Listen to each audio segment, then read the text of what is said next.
Nagpulong noong weekend sina President-elect Duterte at Senator Bongbong Marcos. Kasama raw sa napag-usapan nila ang posibleng posisyon ni Marcos sa gabinete.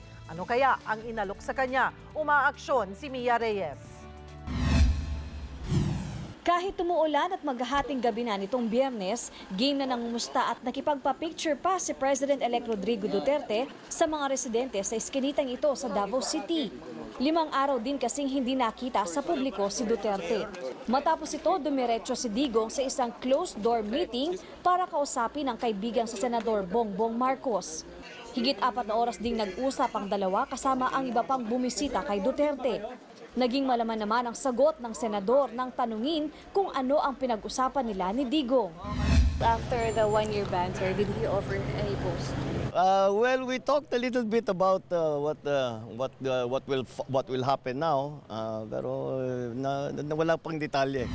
Pero paglilinaw ni Marcos, hindi raw siya namimili ng posisyon. Pagka naman nabigyan tayo ng pagkakataon, siyempre naman napakalaking karangalan yan at siyempre, hindi dapat lahat ng maaari natin gawin. Tayo naman ay nasa serbisyo publiko. Whatever it is, kung kaya kong tumulong, bakit hindi ako tutulong? Nagpasalamat din ang senador sa planong paglipat sa amang si dating Pangulong Ferdinand Marcos sa libingan ng mga bayani sa kaarawan nito. Nagpasalamat nga ako sa kanya, sa kanyang mga salitang ganun, and because he has been very kind and very thoughtful. And talagang nakakatuwa naman na makita na that yung aming pagkaibigan is still there. Ipinagkibit balikat naman si Senador Alan Cayetano ang posibleng pagbigay ni Duterte ng cabinet position kay Marcos. Ang gusto ng ating Pangulo, the best and the brightest. It is up to the President kung sinong i-appoint niya o hindi.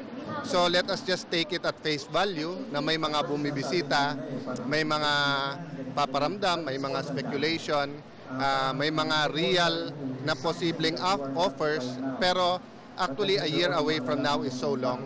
So let's focus sa June 30 sa takeover niya. Samantala, imbes na magpa-interview sa media, mas pinili pa ni Digong na kumanta na lang.